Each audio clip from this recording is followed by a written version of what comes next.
Paper दिखा दो मुझे, बताया तो वैसे मैंने लिखा तो देख लो।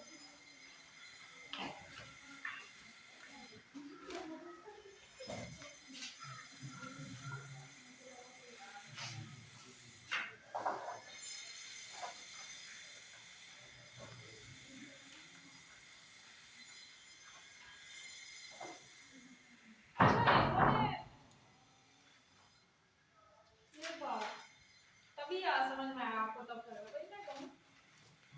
मैं पहला क्वेश्चन तो गलत लगा है। मैंने ये एक्चुअली ऐसा है ना, मैंने जो दिए थे वो केवल टॉपिक वाइज दिए थे। ये इसमें बहुत चीजें तो मैंने पढ़ाया ही नहीं है, इसलिए आपको कह रहा हूँ कि क्या आ गया। मैं मेरे मन में तो मेरा चल रहा था जो मैंने टेस्ट पेपर बनाया था, हो सकता है वो एक साथ दे, जो 150 क्वेश्चन आएंगे ना तो वो उसमें मिले। मैंने तो टॉपिक वाइज जितना पढ़ा था उतना ही बनाया, इसलिए मैं तुम्हारा था कि आप लोग कैसी बातें कर रहे हैं, तो वो देख लिया मैंने। कोई बात नहीं, आखिरी क्लास आते आते ये भी सॉल्व हो जाएगा। क्वेश्चन नंबर 15 ना,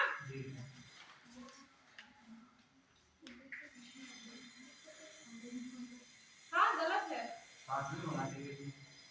हाँ 5 में वो होगा, इसमें 40 नहीं है ना, 5 में है। 5 में क्या है? जो आप पूछा है अनुसूची वाला, अनुसूची तो 5 में अनुसूची कहाँ से आ जाएगा? इसका पहली अनुसूची में राज्यों के नाम और भारत ये सब दिया गया है। मैं कोई रहता राज्य नाम सही है। कहाँ, मतलब इतने छोटे छोटे क्वेश्चन अनुसूचियां पढ़ाएंगे तब होगा, ठीक है? परेशान नहीं हुई है, परेशान नहीं हुई है। मेरे विषय में खुशखबरी तो मिली गई होगी आप सभी लोगों को। हाँ, तो मैं आशा करती हूँ कि आप लोग भी ऐसे ही करेंगे, अच्छा करेंगे, मुझे अच्छा लगेगा। हम लोग ग्रुप में जुड़े हुए हैं, मेरा नंबर भी आप लोग के पास है। भविष्य में आशा करते हैं हम सब ऐसे जुड़े रहेंगे। कोई भी दिक्कत आएगी तो कभी ये मत सोचना कि मैम से फोन करने या कुछ करने में हिचकिचाएं। मैं फ्री रहूंगी तो कॉल करूंगी, ठीक है? अगर नहीं उठा पाई तो आज हमारा जो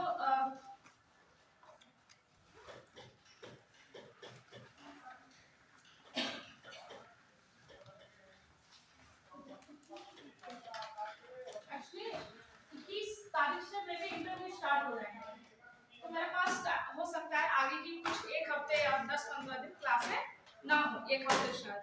जैसे एक इस हफ्ते में मैं ले ही लूंगी आज और कल क्लास, उसके बाद तो इस हफ्ते में है नहीं, नेक्स्ट हफ्ते हो सकता है मैं क्लास ना ले पाऊँ, ठीक है? जैसा होगा आपको बता दिया जाएगा, तो उसके लिए परेशान मत होइएगा। किस किस को भारतीय संविधान की प्रस्तावना याद है? याद है? कौन है? अच्छा, किस किस को भारतीय संविधान की प्रस्तावना के विषय में थोड़ा बहुत भी आइडिया है? अच्छा, प्रस्तावना जैसे कोई भी चीज होती है, किसी के विषय में हमें जानना हो तो उसकी एक रूपरेखा जो होती है ना, वो किस में रहती है? प्रस्तावना में। आ जा रही है, तो प्रस्तावना का जो कॉन्सेप्ट है वो वही है। जो प्रस्तावना हमको ये बताती है कि पूरे संविधान में एग्जैक्टली है क्या। इस प्रस्तावना में आपको पूरे संविधान के दर्शन हो जाएंगे, सारे अनुच्छेद के दर्शन, सारी स्वतंत्रता और ये वो जितनी भी चीजें हैं वो सारी चीजें इसी में ही है, ठीक है ना? तो इसलिए प्रस्तावना डाली गई है। इसीलिए इसको ये भी कहते हैं कि संविधान की जो प्रस्तावना है इसको और बेहतर करने के लिए बीच बीच में हम शब्द जोड़ते गए ताकि पूरे संविधान की व्याख्या प्रस्तावना से हो सके, ठीक ना? इसमें किसी को दिक्कत? तो हम प्रस्तावना एक बार खोल लेते हैं।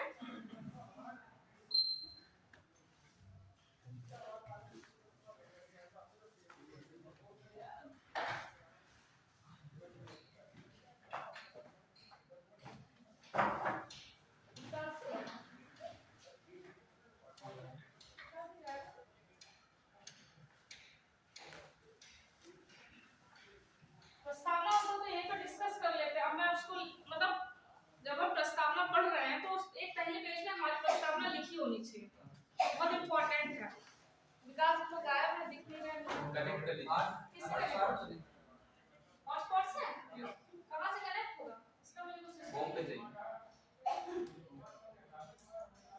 सेटिंग में राइट साइड में सबसे ऊपर, राइट राइट बिल्कुल राइट में कॉर्नर में, ये कॉर्नर राइट में, इधर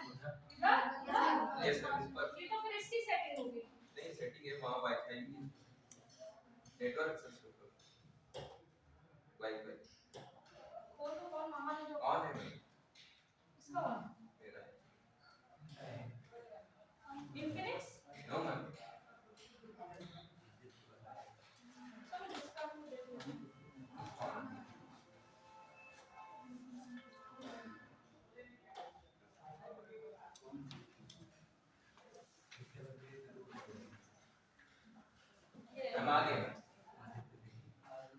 कौन से आदित्य सिंह है क्या? यस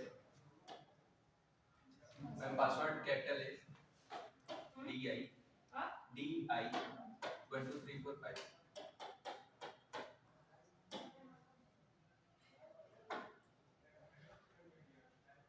चला गया? सेव हो कनेक्ट हो गया? कनेक्ट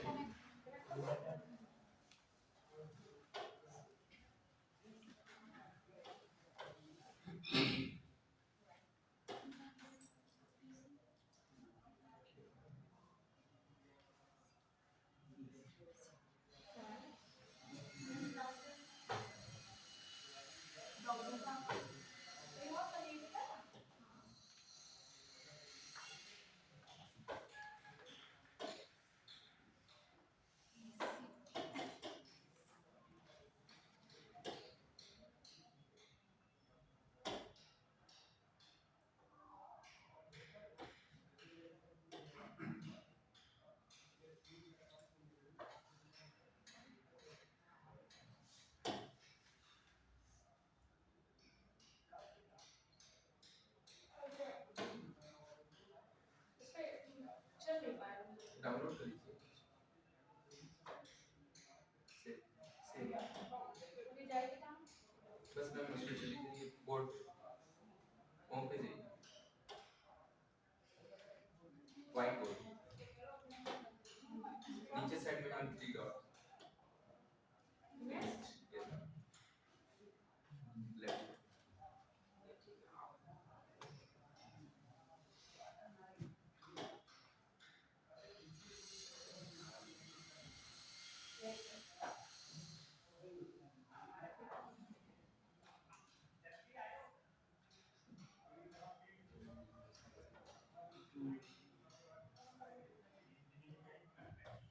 बहुत खतरनाक बोर्ड।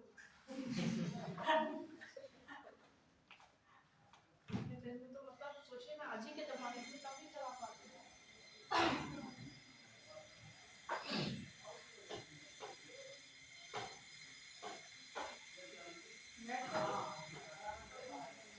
दिखा रहे हैं? ये है आपका रूपरेखा संविधान की, संविधान का दर्शन। इससे आपको ये पता चल जाएगा कि जब हमारे संविधान निर्माताओं ने संविधान बनाया था तो उनके दिमाग में क्या चल रहा था, है ना? तो उनके जो दिमाग में जो चल रहा था वो एक छोटा सा एक होता है कि एक जब कॉपी होती है, किताब होती है, तो उसके पहले जो इंडेक्स होती है वो सब कुछ बयां कर देती है ना? उसमें लिखा रहता है ऐसा है, ऐसा इसमें ये है, इसमें ये नहीं है। सिर्फ संविधान के साथ भी यही है कि पहला पेज जो है या पहला जो वो है उद्देश्य का, वो उद्देश्य बता, उसका नाम ही है उद्देश्य का। वो उद्देश्य बता रहा है प्रस्तावना की उद्देश्य क्या है, मतलब सॉरी संविधान का उद्देश्य क्या है। सबसे पहला हम कौन? भारत के लोग। हम भारत के लोग भारत को, इसमें जो बहुत इंपॉर्टेंट चीज है वो मैं बॉक्स में करती जाऊंगी, इसमें हम डिस्कस करेंगे, साथ में लिखा लेंगे, क्योंकि कभी कभी क्या होता है यूपीएससी फंसा देता है, इतनी चीजें एक जैसी दे देगा, आपको लगेगा कि अरे बहुत हमें समझ में नहीं आ रहा। बस इतना कॉन्सेप्ट रखना, चीजों को सरलतम रूप में समझना, और उतना ही ज्यादा दिमाग चलाने वाला नहीं है कि ऐसा क्यों नहीं वैसा क्यों नहीं। साधारण रूप में चीजें समझेंगे तो चीजें क्लियर हो जाएंगी। दिमाग को ज्यादा फालतू वे में मत ले जाइए, जितना क्वेश्चन पूछ रहा है, जितना पूछ सकता है, ये तरीका सीख लीजिए।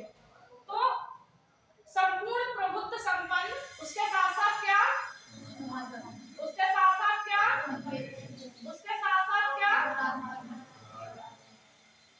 इसलिए बनाने के लिए क्या क्या बनाने के लिए, संपूर्ण प्रभुत्व संपन्न, उसके बाद समाजवाद, पंथनिरपेक्षवाद या पंथनिरपेक्षता, एंड देन लोकतांत्रिक गणराज्य बनाने के लिए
की गई है, सामाजिक न्याय, आर्थिक न्याय और राजनीतिक न्याय।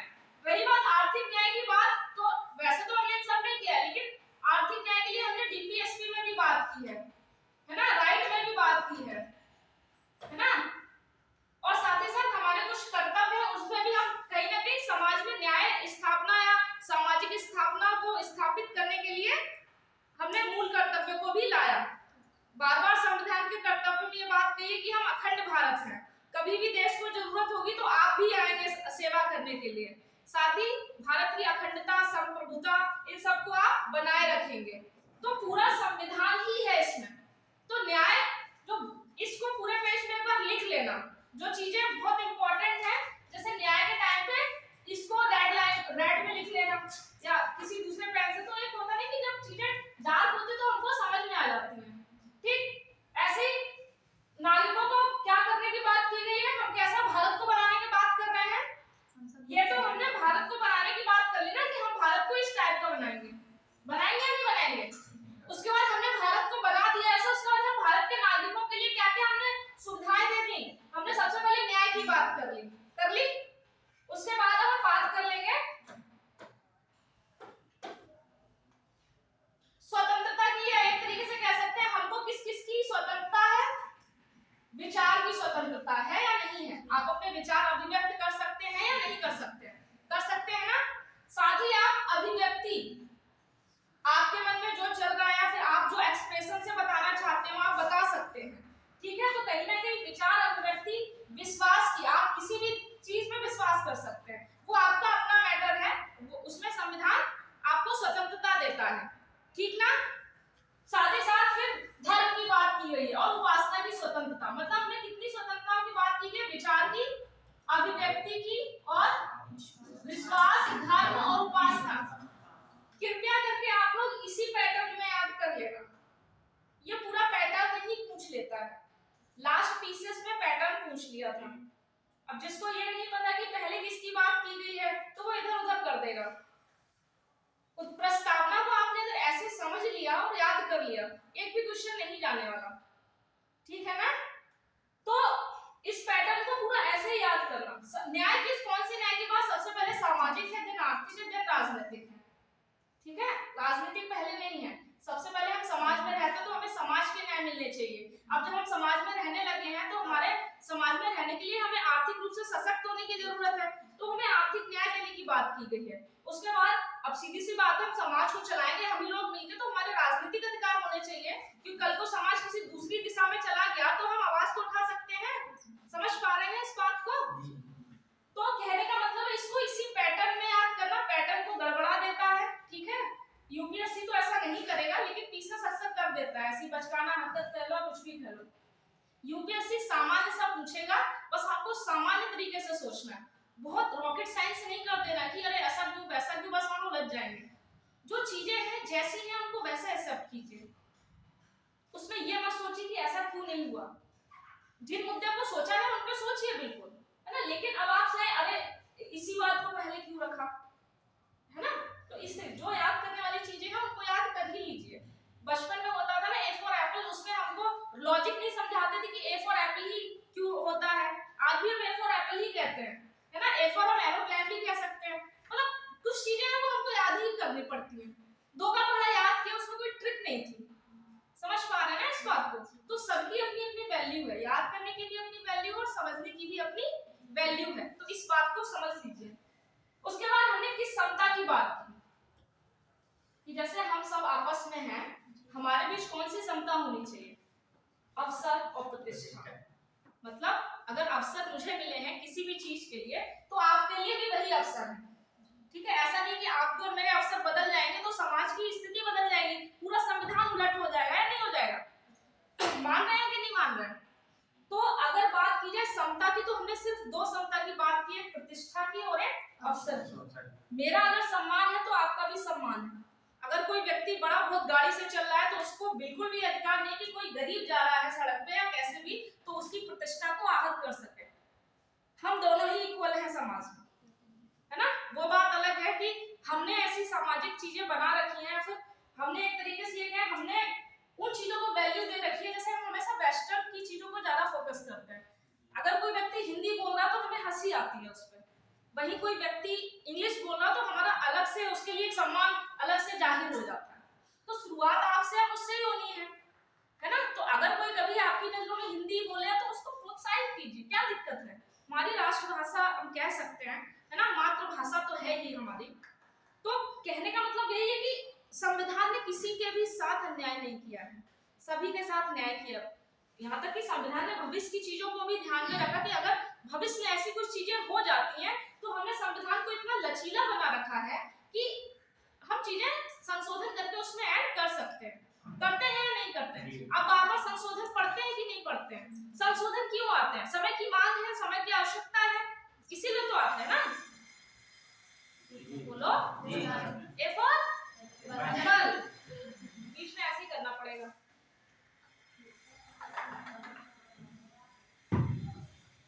आज मैं इतनी बिजी थी सुबह से, मैं बिना खाना खाया है, अभी तक मैंने खाना नहीं खाया। आपको पढ़ाने के बाद एप्पल काट लिया तो वही रास्ते में खा लूंगी। उसके बाद यहाँ से जाके मुझे फिर से मॉक के लिए रजिस्ट्रेशन कराना है। तो आज पूरे रात का शेड्यूल ऐसे ही है, कल फिर यही दौड़ना है। तो अगर कोई सामने वाला इतनी मेहनत से पढ़ा है तो आप भी उतनी मेहनत से पढ़िए। चीजें बहुत आसान है सच में, मैं कहीं किसी दूसरे ग्रह से नहीं आई हूँ, आप ही के साथ ही की हूँ। आप है ना, कोई सीनियर जूनियर ये सब लगा रहता है, आप भी अच्छे से कर लेंगे, बशर्ते एग्जाम रिलेटेड ही पढ़ो। मैं बार बार एक चीज, एक ही नोट्स को 100 बार पढ़ो, पर पढ़ो उसी को, अपडेट करते रहो, ठीक है। इसमें ऐसे बहुत से बच्चे जो इसी बार प्री को क्वालिफाई कर सकते हैं, बस अपने अंदर के उस जुनून को, अपने जज्बा को समझ लीजिए। ये गेट बंद कर दे, बहुत आवाज आ रही है। तो हम बात कर रहे थे प्रतिष्ठा की और अवसर की। हमने किन समता की बात की है? हमारी सबकी, हम सबकी, है ना, प्रतिष्ठा है और अवसर की समानता है या समता है। और क्या क्या प्राप्त करने के लिए? न्याय प्राप्त करने के लिए, स्वतंत्रता प्राप्त करने को, समता प्राप्त करने के लिए, ठीक है। इसको ऐसे करना, प्राप्त करने के लिए क्या क्या, ये ठीक। उसके बाद समस्त नागरिकों को क्या क्या देने के लिए, ये भारत को कैसा बनाने के लिए, ये कहीं ना कहीं ये चीज भारत के लिए है, ये भारत के लोगों के लिए है ना।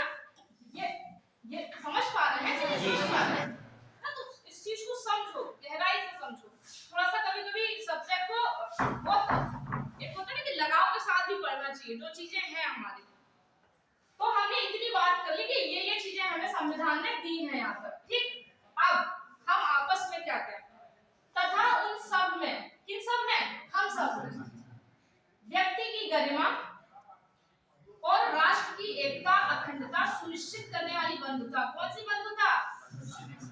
जो क्या सुनिश्चित करे? ऐसी बंधुता नहीं कि एक समय जब हम मतलब कभी भी विपरीत परिस्थितियां आ जाए तो हम सब एक दूसरे का हाथ छोड़ दें, ऐसी बंधुता की बात नहीं की गई। कैसी बंधुता की बात की गई है? जो राष्ट्र को या हमको कैसा बनाए? अखंड बनाए, है ना। तो हमने इसकी बात की है। साथ ही साथ ये सारी चीजों को हमने क्या किया? दृढ़ संकल्प होकर, हमने दृढ़ संकल्पित हो गए हम उस दिन। किस दिन? इस डेट को याद रखना।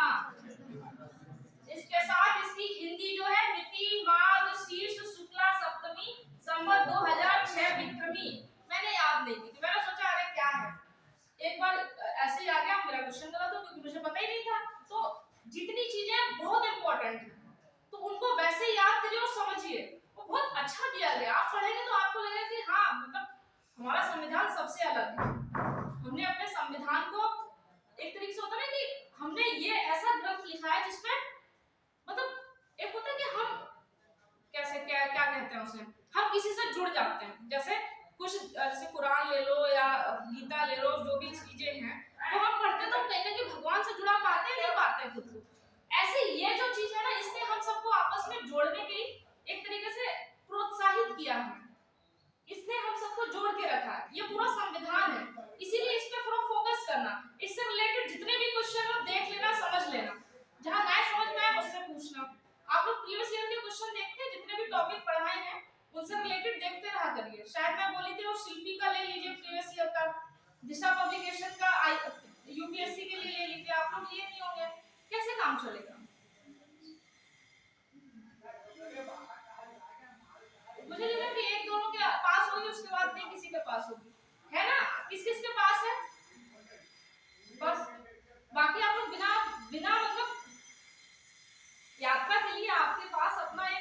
चाहिए, मैप होना चाहिए। और बिना मैप के चले जा रहे हो तो कहाँ निकल जाओगे, सोचो कभी, ढूंढने नहीं निकलोगे।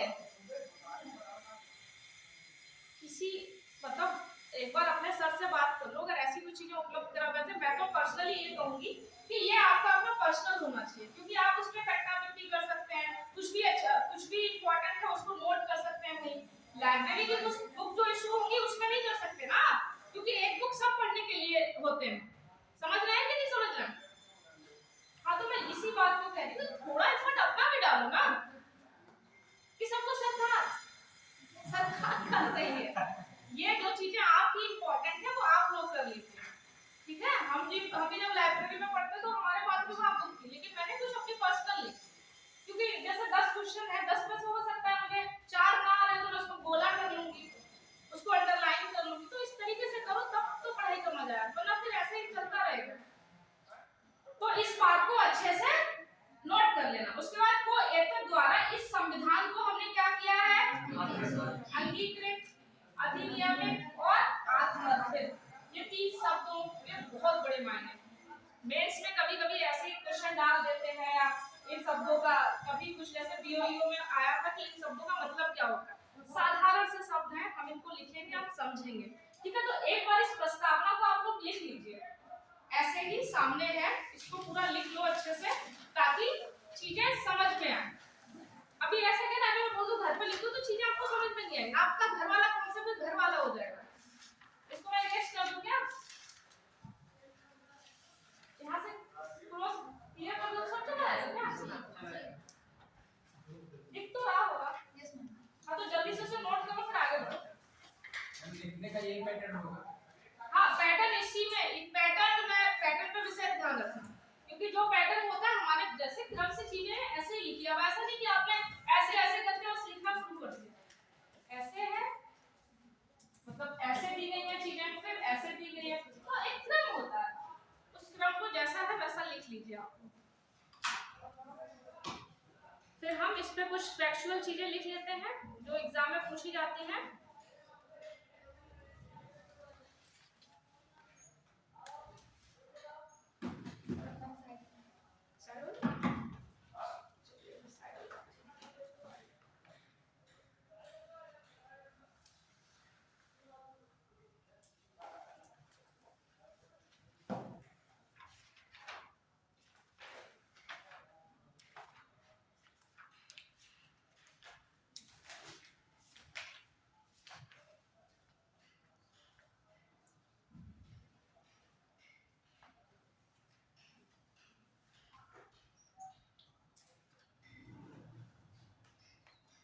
ये वाली उद्देश्य का कौन सा उद्देश्य का है, जो 22 जनवरी 1947 को नेहरू जी ने की उद्देश्य का जो पास हुई थी उसी को फाइनल कर दिया गया था। जो उस समय नेहरू जी ने पास की थी वो यही थी, है ना। उसके बाद 42 में अमेंडमेंट के तहत हमने कुछ शब्द जोड़ दिए, वो आप पढ़ेंगे बाद में। ये वही वाली है उद्देश्य का। इससे पहले मैं लिखाई हूँ, जवाहरलाल नेहरू जी ने इस दिन 22 जनवरी शायद 1947 को इसको पास किया था संविधान सभा के सामने, तो उन्होंने इसको ओके कर दिया था। ये वही प्रस्तावना है।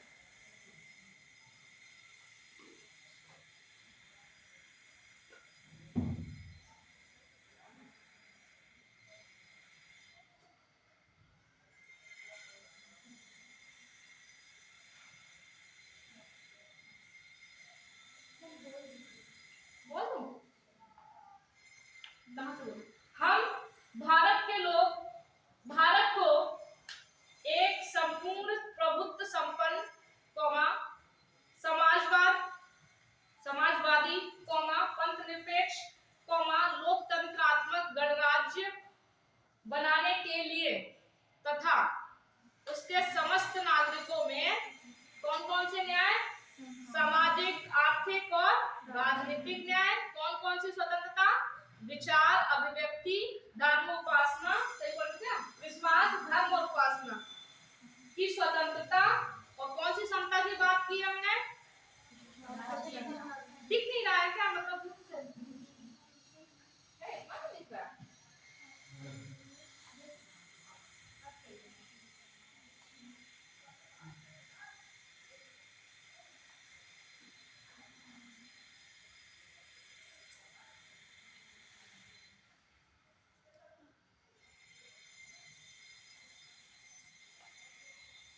प्रस्तावना हमने कहाँ से ली है? मेरी बात लिखाई थी, याद है।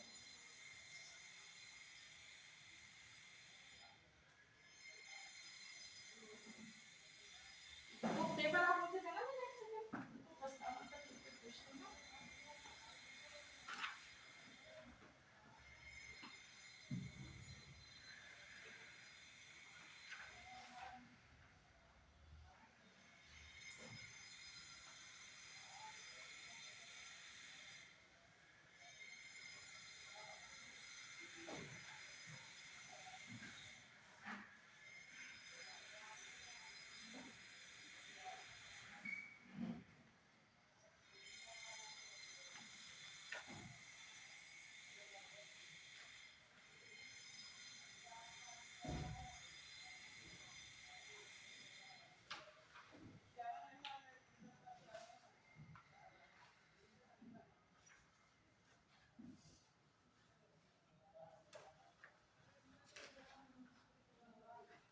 हो जाए तो बता दीजिएगा।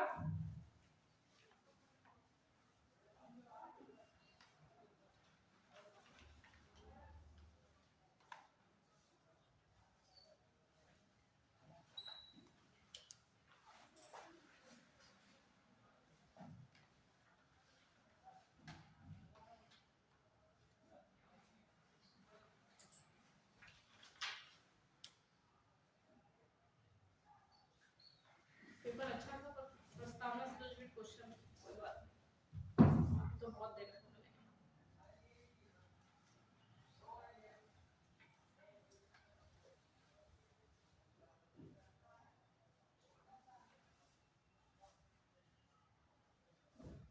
नीचे का ऊपर कर दो थोड़ा सा। Yes ma'am.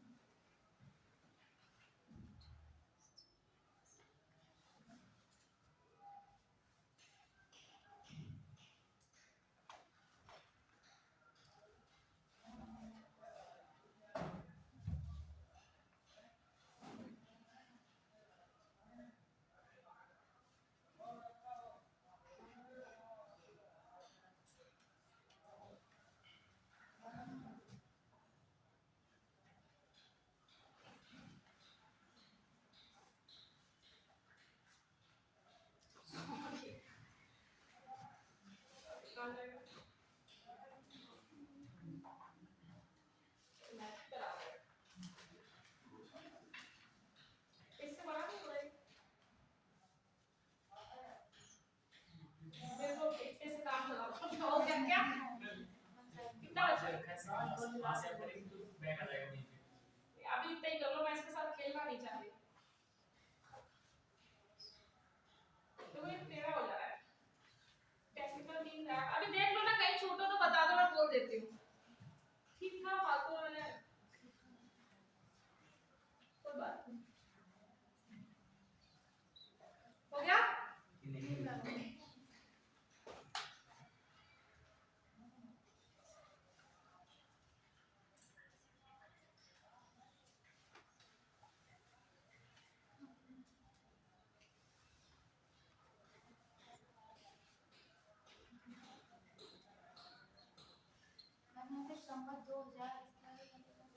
2006 विक्रमी।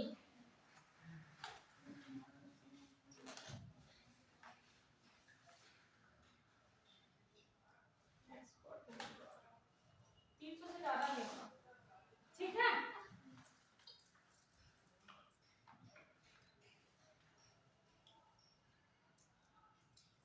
जल्दी हाथ चलाइए। तैयार, पेज तैयार आपका? मैम, जब मैम संविधान में समता की बात की गई, नीचे जो तिथि लिखी गई सनातनी तिथि को लिखी गई। हाँ? हम हिजरी में भी लिख सकते थे, हम ईस्वी में भी लिख सकते थे, और हमने सनातनी सूत्र प्रतिपदाया ये जो सनातन धर्म है इसको ही क्यों रखा? ऐसा तो मुझे नहीं पता, हो सकता है कि हमने ये हिंदी कैलेंडर है क्या? हाँ, तो हिंदी कैलेंडर शायद हम हिंदी को डोनेट कर रहे थे इसलिए। इसमें हम ऊपर समता की बात कर रहे हैं। नहीं, ऐसा कुछ नहीं है, ऐसा कुछ नहीं है। मतलब इतना भी नहीं सोचिए कि ये इस स्तर पे वो समता और इस समता में जमीन आसमान का फर्क है, ठीक है? वो समता कहाँ है, ये कोई समता और उसकी बात नहीं, बस ऐसे लिख दिया होगा जो भी हो, कि हिंदी कैलेंडर में भी लिख दे कि हमने, वैसे भी जहाँ तक है ये ट्रांसलेटेड है। हिंदी जो हमारा जो संविधान है वो इंग्लिश में है ना, ये ट्रांसलेट किया गया है शायद में भी। अब मुझे ये नहीं पता Yes, इंग्लिश में ऐसा ही लिखा है या फिर ऐसे ही है, बस थोड़ा सा अलग है। नहीं, विक्रम संवत ये ऐसे ही लिखा है। ये नहीं लिखा। तो हिंदी ट्रांसलेट है शायद इसलिए, ठीक है। मैंने इंग्लिश का देखा नहीं एक्चुअली, मैं देख लूंगी। वैसे जहाँ तक है यही होना चाहिए। लिख दिया है। बढ़िया। किसका बचा है? हो गया? चलिए, अब तो गायब भी हो जाएगा। चलिए थोड़ा सा हम लिख लेते हैं प्रस्तावना की भूमिका, कि जब आप कभी भी पढ़ेंगे तो आपको फिर से वो पूरी क्लास रिकॉल हो जाए, ठीक है। प्रस्तावना ये पूरी लिखी ली थी, तो अब बार बार प्रस्तावना की बात आएगी, बार बार हमने उसको डिस्कस कर लिया, तो आप समझ पाएंगे कि हम जो लिख रहे हैं वो क्या लिख रहे हैं, ठीक है। अगर इसको नहीं लिखाती या आप नहीं लिख रहे होते, जो आप लिख रहे होते तो कहीं ना कहीं दिमाग में मैसेज जा रहा होता है। हमने इतना डिस्कस कर ली प्रस्तावना, तो आप जब जो भी लिखेंगे तो आपको समझ में आएगा कि मैं जो लिख रही हूँ वो उसको जस्टिफाई कर रहा है, ठीक है। अगर मैं ये बोल देती आप घर पे लिख लेना, तो यहाँ जो लिखा थी वो उड़ जाता। समझ पाए जी। अब लिखिए प्रस्तावना की हेडिंग तो डली होगी, लिखिए प्रस्तावना संविधान का परिचय। प्रस्तावना संविधान के परिचय अथवा भूमिका को कहते हैं, अथवा भूमिका को कहते हैं।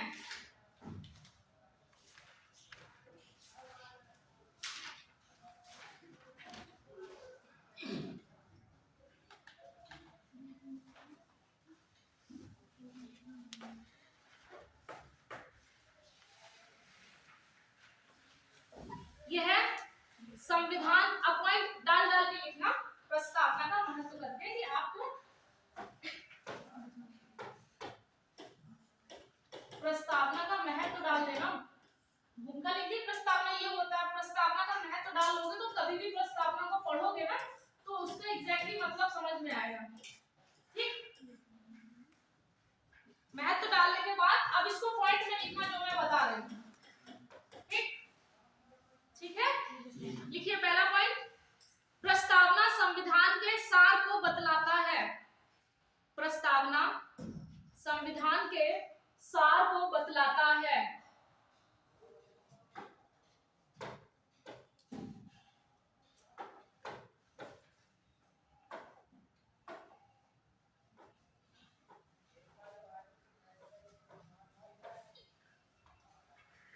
लेफ्ट साइड में बदला। दूसरा पॉइंट, प्रस्तावना संविधान निर्माताओं के, नेक्स्ट पॉइंट, प्रस्तावना संविधान निर्माताओं के मस्तिष्क को जानने की कुंजी है।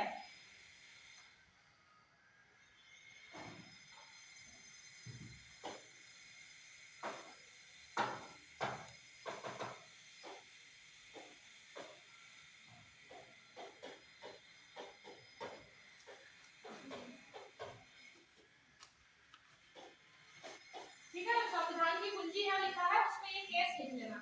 ऐसा सुप्रीम कोर्ट ने इस केस में बोला था, इनवी वेरुवादी वाद, इनवी वेरुवादी वाद, वाद ही नहीं वाद ही नहीं, ठीक है।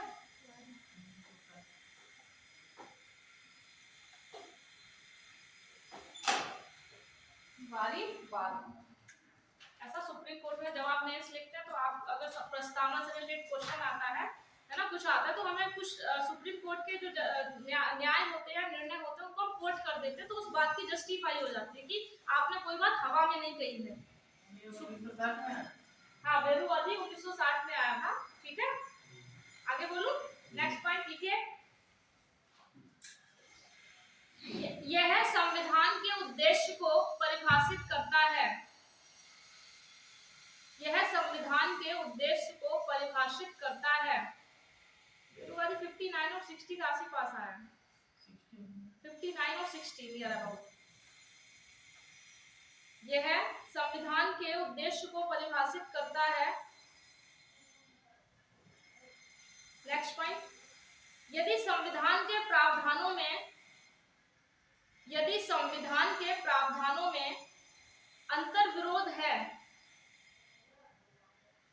संविधान के प्रावधानों में अंतर्विरोध है,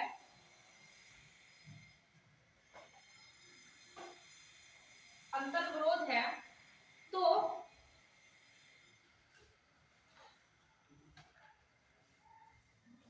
उसे प्रस्तावना के द्वारा दूर किया जा सकता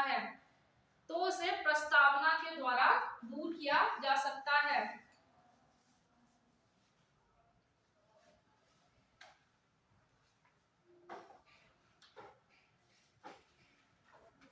ऐसा जैसे कभी संविधान में बहुत सारे प्रावधान है या नहीं है? प्रावधान है। अभी कभी सपोज ऐसा होता है कि संविधान के प्रावधानों में चीजें स्पष्ट नहीं है या चीजें हमें समझ में नहीं आ रही है, तो उच्चतम न्यायालय प्रस्तावना का सहारा ले सकता है, क्योंकि ये कहीं ना कहीं संविधान का सार बताता है, इसलिए। ठीक है, तो उच्चतम न्यायालय ये ऐसा बोला भी है उसने कि अगर कभी भी ऐसा कुछ हुआ कि संविधान का चीजें नहीं समझ में आई या उसकी भाषा भ्रामक हुई, तो हम एक बार प्रस्तावना में जा सकते हैं और उसको समझने की कोशिश कर सकते हैं। ठीक है, ठीक। नेक्स्ट पॉइंट लिखिए। अगर संविधान की भाषा संदिग्ध या भ्रामक है, यदि संविधान की भाषा संदिग्ध या भ्रामक है,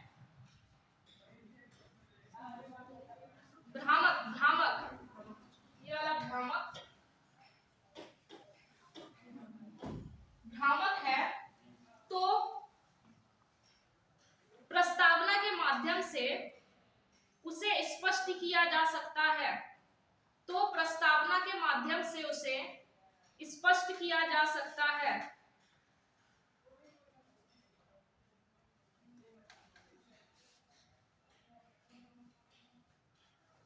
नेक्स्ट पॉइंट, अगर संविधान के अनुच्छेदों में विवाद है, यदि संविधान के अनुच्छेदों में विवाद है तो प्रस्तावना द्वारा दूर किया जा सकता है।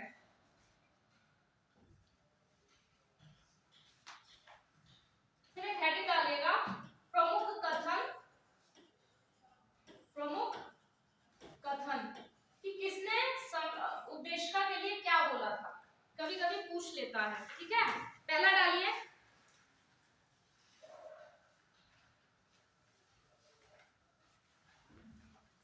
पीटी भार्गव,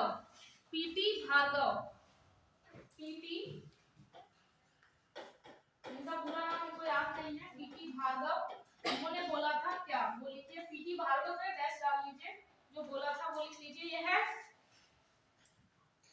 यह संविधान का सबसे कीमती अंग है, यह संविधान का सबसे कीमती अंग है। फिर पीएम भगवती,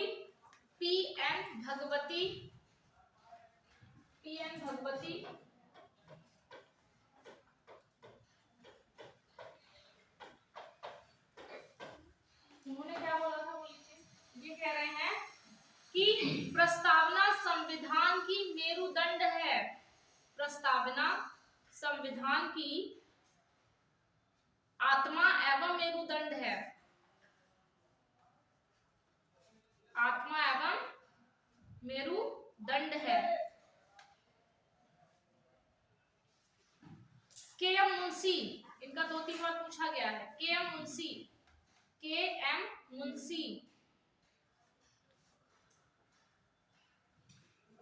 प्रस्तावना संविधान की जन्म कुंडली है, प्रस्तावना संविधान की जन्म कुंडली है।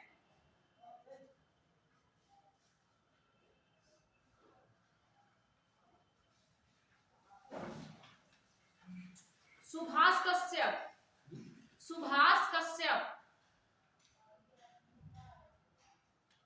संविधान शरीर है,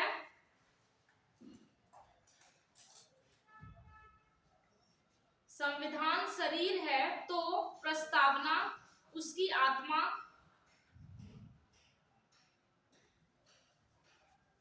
प्रस्तावना उसकी आत्मा है, यदि प्रस्तावना आधारशिला है,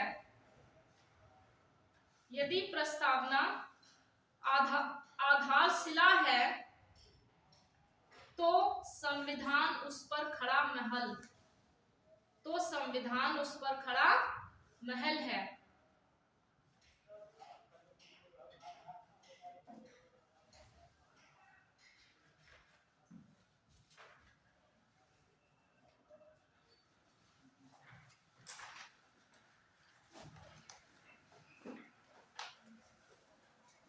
वेरुवादी मामला 1953 का है, 1953, और जो केशवानंद है वो है 60 का। ठीक है, क्या नहीं, एक 60 में भी आया, जैसे जो केशवानंद है उसमें बहुत सारे केसेस हैं, है ना। उसमें जो मतलब जो बहुत इंपॉर्टेंट है वो एक तो है 1960 का है, और एक जो आप बता रहे हैं 73 के आसपास का है। लेकिन ये जो अभी जो मैंने इंदी वेरुवादी है वो 1953 का है, पुस्तक में लिख लेना। जैसे मोस्टली केशवानंद का ही पूछता है ना। तो फालतू में क्यों ज्यादा ईयर याद करो कि कंफ्यूज हो जाओ। कंफ्यूजन कम से कम करने के लिए उतना याद करो जितना हमारे लिए जरूरी है। ठीक, अच्छा, तो इतनी बातें, जैसे सपोज करो हम कोई नया आते हैं, जैसे मान लो सीए आया था कि नहीं, बहुत से लोगों ने टिप्पणियां की थी, अच्छा भी टिप्पणियां हुई, कुछ खराब भी टिप्पणियां हुई, है ना। तो ऐसे उस समय का माहौल था कि हमने प्रस्तावना को जब पेश किया था तो बहुत सारी जो टिप्पणियां आई थी वो बहुत इंपॉर्टेंट है, इसलिए टिप्पणियां पूछते हैं। आप भी सोच रहे होंगे कि ये टिप्पणियां क्यों लिखा दी, क्योंकि बहुत इंपॉर्टेंट है कि आपको एक माइंडसेट पता चलेगा। उस समय लोगों के मन में, स्पेशली जो बुद्धिजीवी थे, उनके मन में प्रस्तावना को लेकर क्या सम्मान था या उन्होंने इसको क्या दर्जा दिया था। ये लिए किसी भी चीज की अगर महत्ता जाननी है तो वहां के समय के जो बुद्धिजीवी जो क्या कह रहे हैं उन्हीं के बेस पे तो हम जान पाते हैं कि ऐसी चीज इसलिए अच्छी है या नहीं। महात्मा गांधी को हम इतना क्यों मानते हैं, क्योंकि महात्मा गांधी के विषय में ज्यादातर लोग अच्छा ही कहते हैं या नहीं कहते हैं। बी आर अम्बेडकर के विषय में कुछ अच्छा भी कहते हैं, कुछ गलत भी कहते हैं, वो अलग मुद्दा है। जैसे हम मुस्लिम समुदाय को लेकर थोड़ा सा वो हो जाते हैं, जब हम बात करते हैं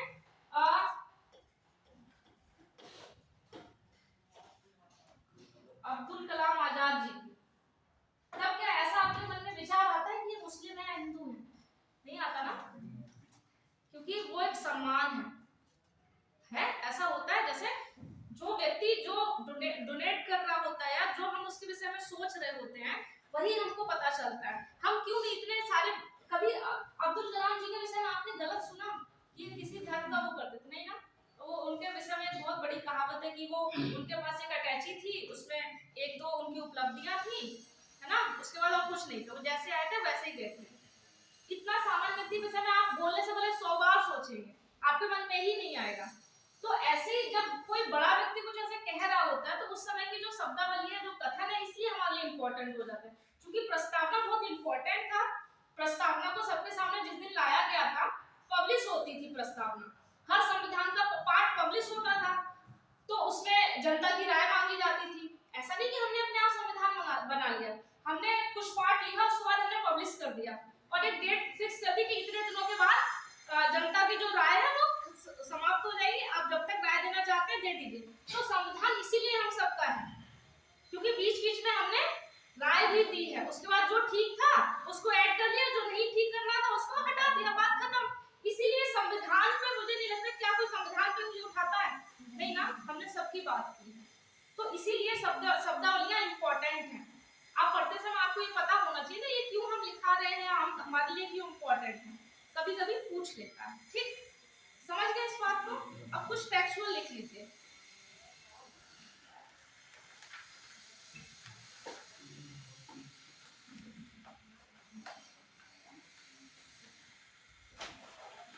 विश्लेषण कर, ऐसे हेडिंग डाल लीजिए, विश्लेषण, प्रस्तावना की विश्लेषण, प्रस्तावना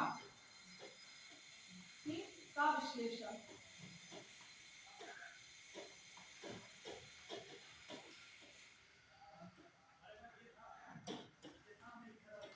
ठीक है, विश्लेषण में हम इधर कुछ लिखेंगे, उसके बाद इसको हम जस्टिफाई कर देंगे। ठीक है, ठीक, तो ऐसे लिखना, हेडिंग डालनी है और यहाँ पे ऐसे क्या था डाल देंगे। तो ये हेडिंग डाल लीजिए, फिर लिखिए पहला, बोलो हेडिंग, संविधान के स्रोत। विश्लेषण कर रहे हैं, पूरी प्रस्तावना का पोस्टमार्टम जो होता है वो कर रहे हैं, तो एक भी शब्द इधर से उधर नहीं होना चाहिए।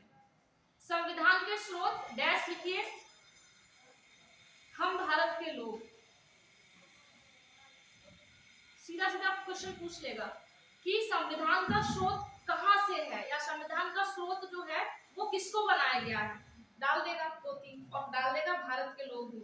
तो आपको कैसे टिक करना है, भारत के लोग, ठीक है। और इतने अच्छे अच्छे वो विकल्प देगा कि आप इस विकल्प पे ज्यादा फोकस ही नहीं कर पाएंगे, ठीक है। इसीलिए दूसरा हेडिंग डालिए, संविधान की प्रकृति। संविधान की प्रकृति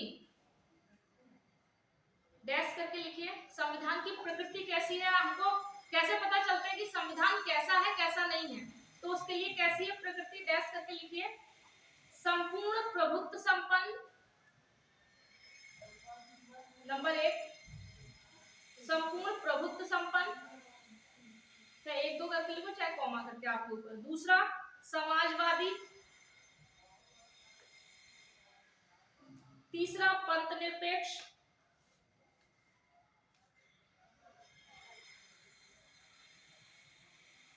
चौथा लोकतंत्रात्मक गणराज्य।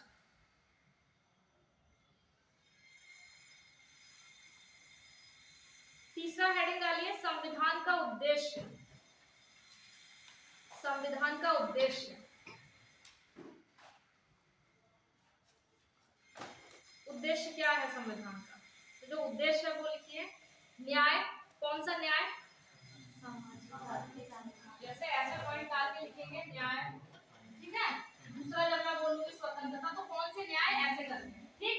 स्वतंत्रता जब मैं यहाँ लिखाऊं तो कौन सी स्वतंत्रता की बात की गई है, ठीक है, समझ पा रहे हैं, ठीक। लिखिए न्याय। न्याय में लिखिए सामाजिक, 3 पॉइंट ऐसे जो डायग्राम बनाया है, सामाजिक क्रम से सामाजिक, आर्थिक, राजनीतिक, ठीक। किसी को दिक्कत, थोड़ा तेज बोला करो, खा के नहीं आया। कौन कौन टिफिन लेके आया, उसका टिफिन खा लो ना, अगर नहीं आवाज आई तो। आप लोग तो खाना खा के आ रहे हैं। दूसरा लिखिए, किस स्वतंत्रता की बात की है हमने, दूसरा पॉइंट स्वतंत्रता की बात की ना, कौन कौन सी स्वतंत्रता लिखिए, अभिव्यक्ति,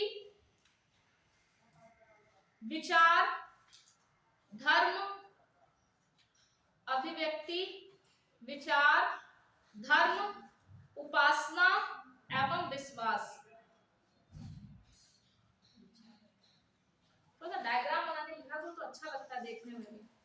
आप लोग ऐसे लाइन लाइन वाइज लिखते रहे तो पढ़ने में बहुत दिक्कत आती है। जब आपने साफ लिखा होगा तो पता है न्याय 3, स्वतंत्रता इतनी, 5 जो भी है 4-5, बस बात खत्म। आप लोग क्या करते हो, लाइन बना के लिखने की आदत को छोड़िए, तो बच्चे नहीं रहे हैं आप, ठीक है। तीसरा लिखिए समता। किस समता की बात की है हमने, प्रतिष्ठा, समता, समता यहाँ लिखो डायरेक्ट, प्रतिष्ठा और अवसर।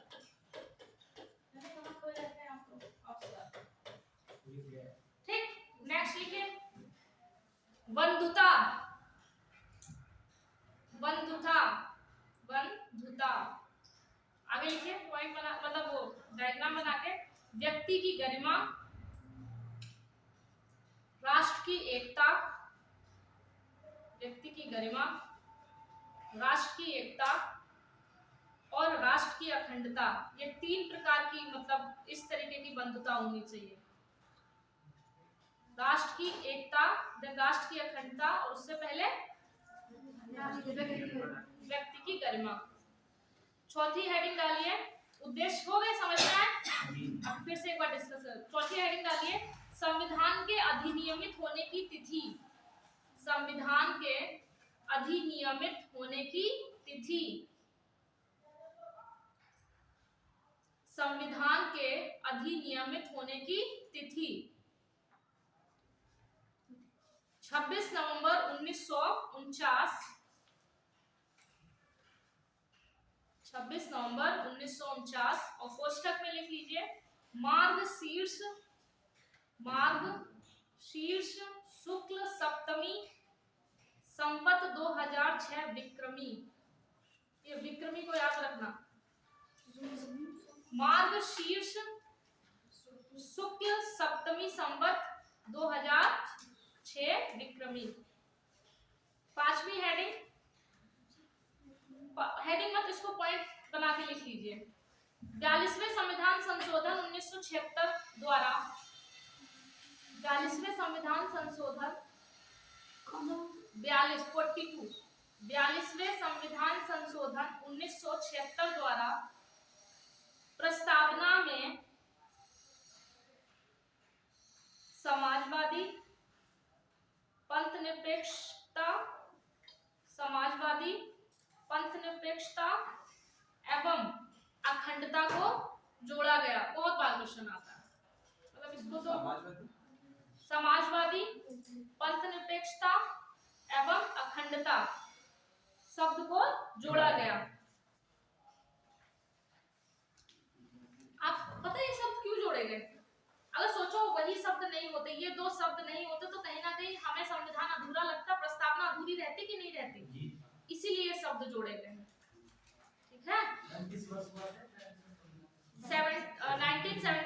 1976। ठीक, अब लिखो हेडिंग डाल के निम्नलिखित संविधान की प्रस्तावना में नहीं है, जहां पे क्वेश्चन फंसाता है। निम्नलिखित शब्द प्रस्तावना में नहीं है, मतलब विश्लेषण हमने किया कि संविधान के स्रोत कौन है, संविधान के उद्देश्य क्या है, संविधान किस दिन अधिनियमित हुआ, इतनी ही चीजें प्रस्तावना में कही गई, इससे इतर कुछ नहीं कहा गया है। ठीक ना? अब लिखिए निम्नलिखित शब्द जो प्रस्तावना में नहीं है।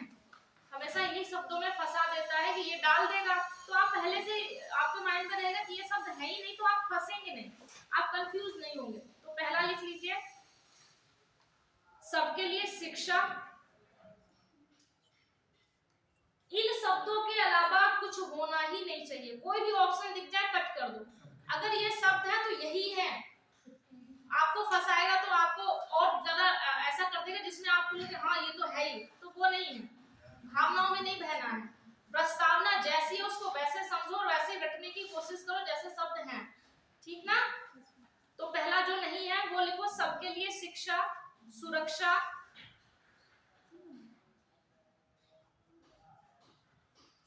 हमने आर्थिक न्याय की बात की, आर्थिक स्वतंत्रता की बात नहीं की, इस बात को ध्यान रखना। आर्थिक स्वतंत्रता बहुत फंसाता है इसमें, हमने पढ़ा होता है आर्थिक करके, बस देखते हैं नहीं, न्याय की बात की है स्वतंत्रता की, तो आर्थिक स्वतंत्रता की भी बात नहीं है। ठीक, नेक्स्ट लिखिए धार्मिक न्याय की बात नहीं की है हमने, धार्मिक न्याय, फिर नैतिक न्याय,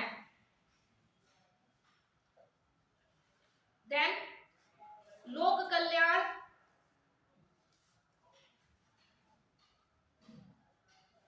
राजनीतिक समानता, राजनीतिक न्याय की बात की है, समानता की नहीं, राजनीतिक समानता, और उदारवादी।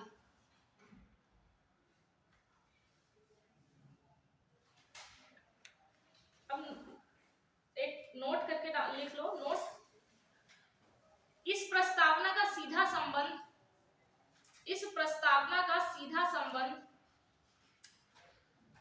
13 दिसंबर 1946 की जवाहरलाल नेहरू द्वारा प्रस्तुत इस प्रस्तावना का सीधा संबंध 13 दिसंबर 1946 की जवाहरलाल नेहरू द्वारा प्रस्तुत उस उद्देश्य प्रस्ताव से है, उस उद्देश्य सबने बोला था ना हम कुछ अभाव में रह के तैयारी करेंगे, तो ये जीता जागता उदाहरण है।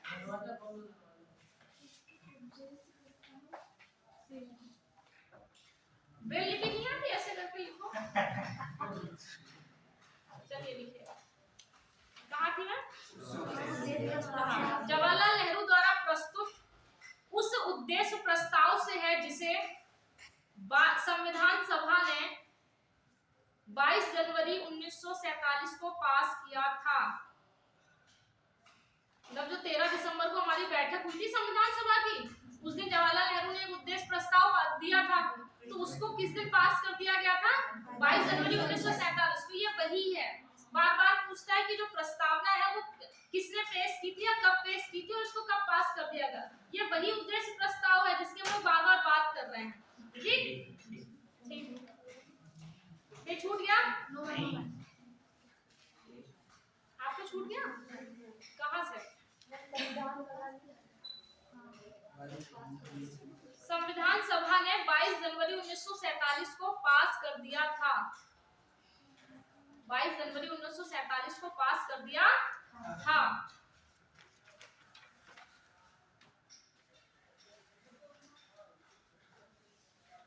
अब एक एक हेडिंग डालेंगे कि हमने जो बड़े बड़े शब्द थे उनका मतलब क्या था। ठीक है, क्योंकि हम विश्लेषण कर रहे हैं तो पहला हेडिंग डाल लीजिए संपूर्ण प्रभुत्व संपन्न।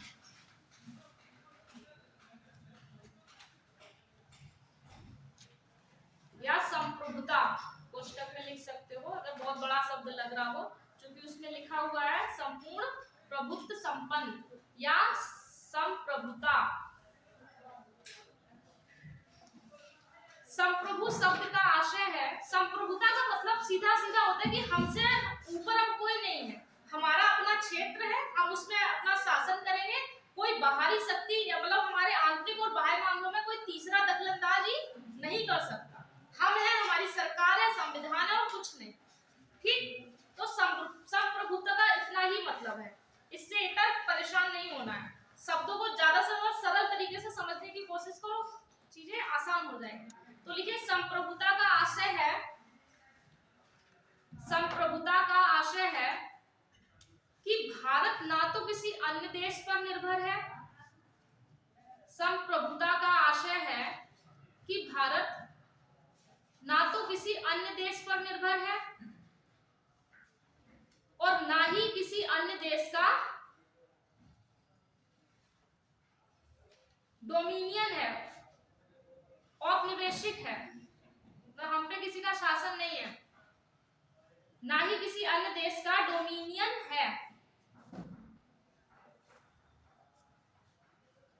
अर्थात इसके ऊपर कोई शक्ति नहीं है, तो भारत को और कोई दूसरा कंट्रोल नहीं कर सकता, अर्थात इसके ऊपर कोई शक्ति नहीं है। यह अपने आंतरिक एवं बाह्य मामलों का निस्तारण करने के लिए स्वतंत्र है। यह अपने आंतरिक एवं बाह्य मामलों का निस्तारण करने के लिए स्वतंत्र है।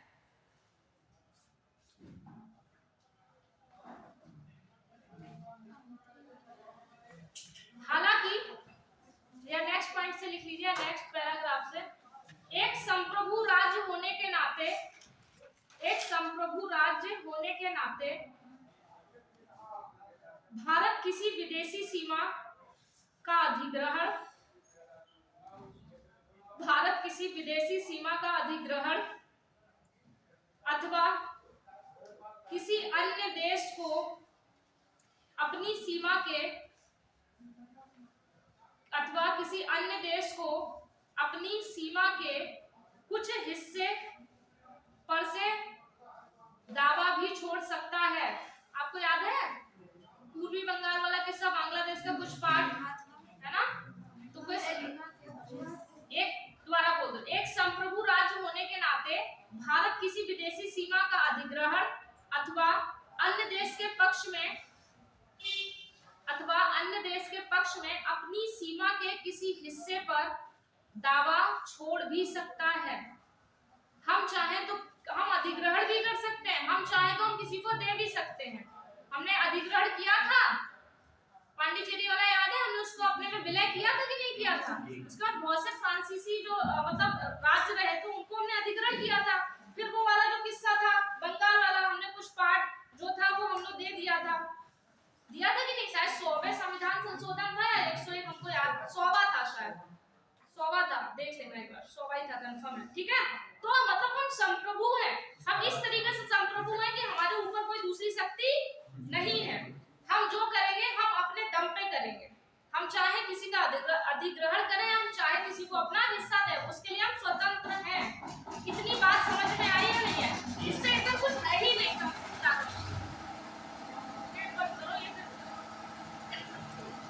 वैसे भी खाना नहीं खाएंगे और चली पाएंगे, ठीक है?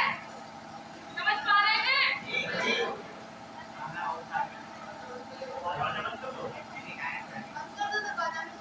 दिखेगा नहीं आपको, अपने अपने मोबाइल ले लाना तो उसके लिए।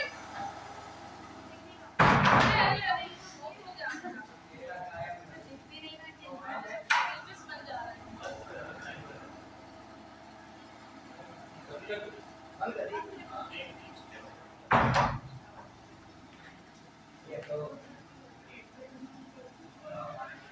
ठीक है? इतनी बात संप्रभुता, संप्रभुता इसी को कहते हैं लगन।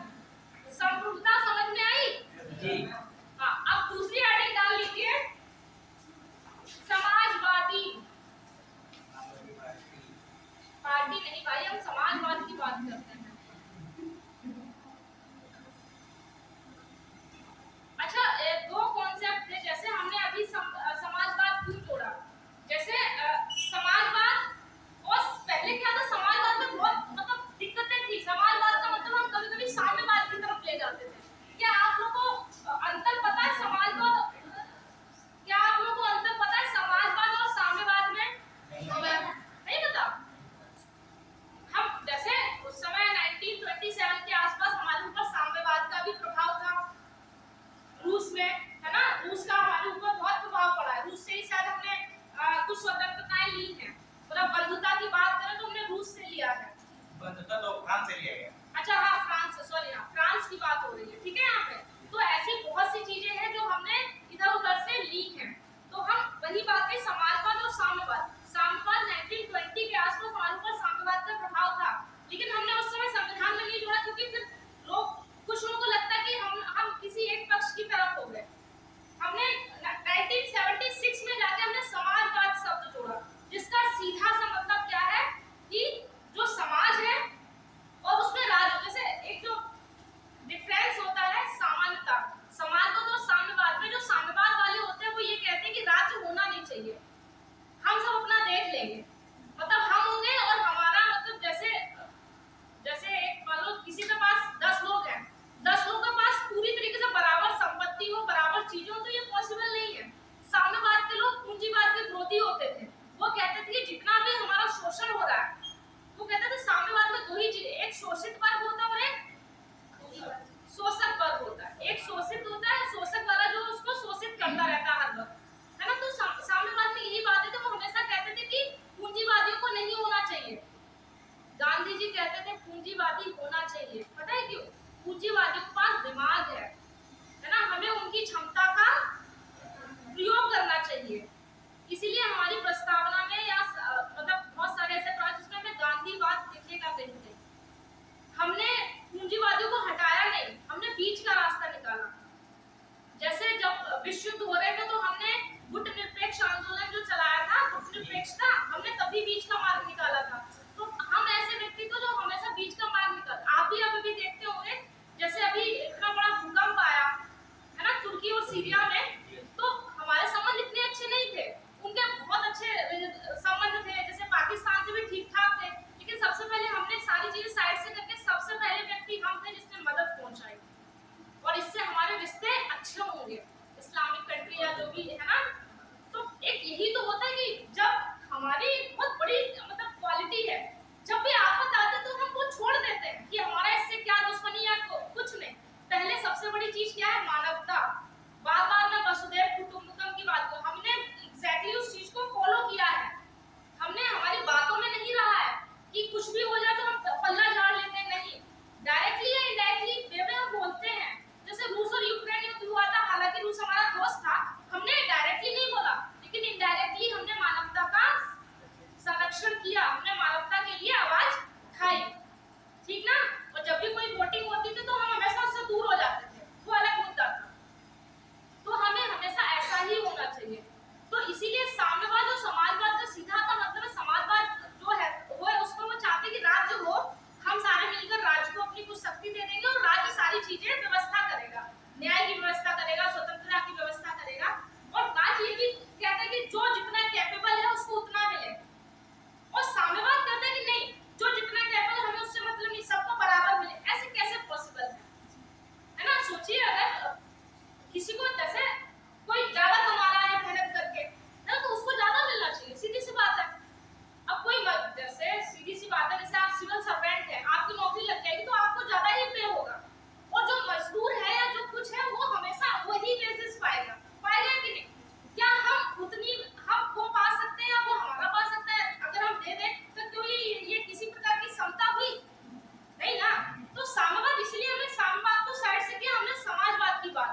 समाजवाद को लिख लो थोड़ा सा, समाजवाद बहुत कंफ्यूज करता है।